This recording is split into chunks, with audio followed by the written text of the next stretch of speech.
Las 7 fases de la mediación.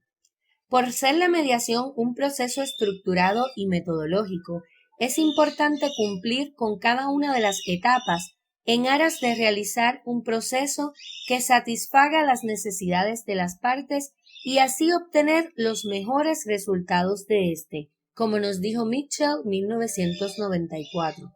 Es por esto que cada una de estas fases es sumamente importante en el proceso de mediación. Vamos a conocer algunos ejemplos de estas fases en particular.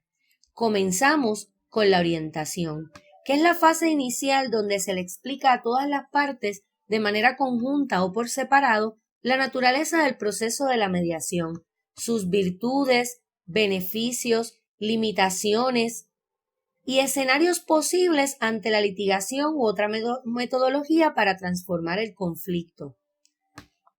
Cabe mencionar que es aquí donde se le habla a las partes de la imparcialidad del mediador, de la confidencialidad del proceso y de la voluntariedad, ya que aunque en algunos casos los jueces pueden ordenar a las partes la entrevista y la orientación con el mediador de conflictos, el proceso como tal es voluntario, así que estos pueden recibir la orientación y deciden si aceptar o no someterse al proceso de la mediación de conflictos. Dentro de las 7 fases de la mediación, según Daniel Nina 2006, conozcamos lo que es la etapa de la introducción. Iniciamos con el encuentro entre las partes y el mediador, ya sea de forma conjunta o separada. Luego de haberse orientado, la primera etapa oficial es la introducción, donde se requiere que las partes firmen un contrato de servicios profesionales con el mediador, se constituye un pacto y una relación de trabajo para iniciar formalmente el proceso.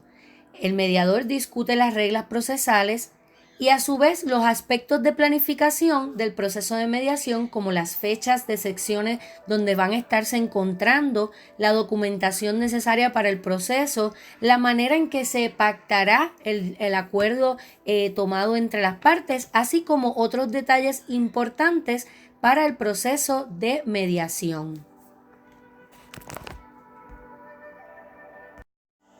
Pasemos ahora a la etapa del cuéntame.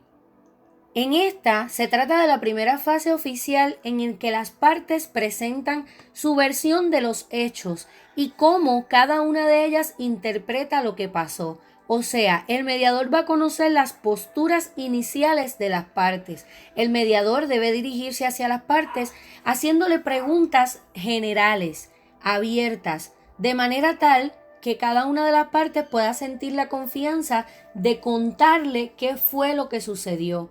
El mediador debe hacer preguntas como: ¿qué fue lo que sucedió? ¿Qué te trae por aquí en el día de hoy? Cuéntame, ¿cómo te puedo ayudar? Relátame lo sucedido. Me gustaría que me contaras en detalle qué fue lo que ocurrió, por qué llegaron hasta aquí.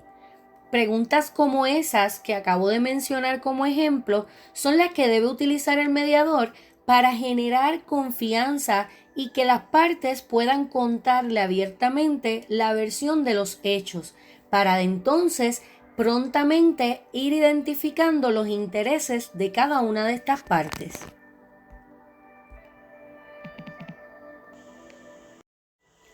Ahora llegamos a la cuarta fase de la mediación según Daniel Nina, a la que llamamos situarnos.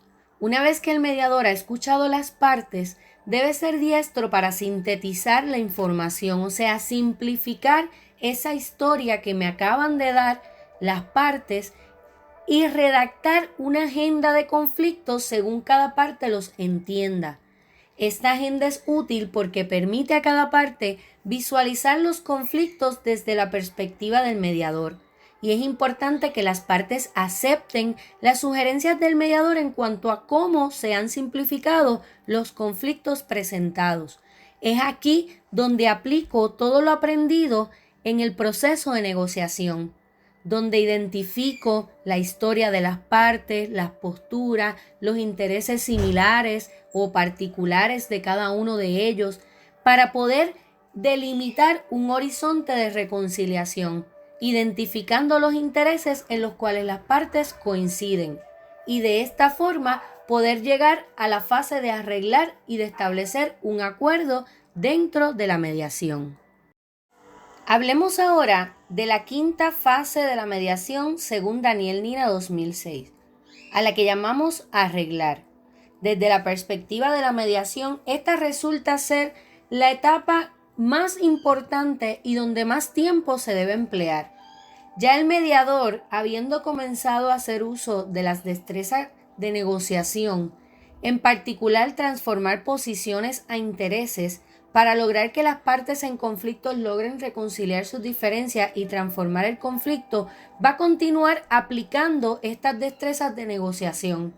Es importante que el mediador pueda refrasear las posturas de las partes para el mejor entendimiento, que se delimite el conflicto particular y se dejen a un lado otros conflictos que probablemente fueron detonantes en ese conflicto principal, para que entonces las partes puedan arreglar y reconciliar sus diferencias, para que de esta manera se pueda transformar el conflicto.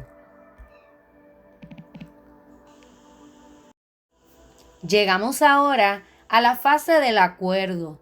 Si luego de llevar a cabo las fases anteriores las partes desean llegar a un acuerdo, este debe plasmarse por escrito. Los acuerdos de mediación constituyen un contrato entre las partes y ese contrato puede ser llevado ante un tribunal en caso de que alguno de ellos incumpla con los acuerdos establecidos. Ese contrato puede dar por terminado el asunto o pudiera dar paso a otras posibilidades. Va a depender de las partes, de la naturaleza del caso en particular y de las particularidades de cada caso. Así que si las partes pueden, superar las etapas anteriores, es probable que puedan llegar a un acuerdo en mediación. Por último, dentro de las 7 fases de la mediación según Daniel Nina 2006, encontramos la de seguimiento y monitoreo. En algunos contratos o acuerdos de mediación, se dispone que las partes regresen ante el mediador en un tiempo determinado para darle seguimiento al cumplimiento de los acuerdos tomados. Los acuerdos también pueden pactar que el mediador monitoree ciertos aspectos de esos acuerdos en particular. Va a depender de la naturaleza del caso y el seguimiento que pueda darse hasta por varios años si fuera necesario. Esto le ayuda a las partes a mantener el compromiso con el acuerdo llegado y tomado en mediación.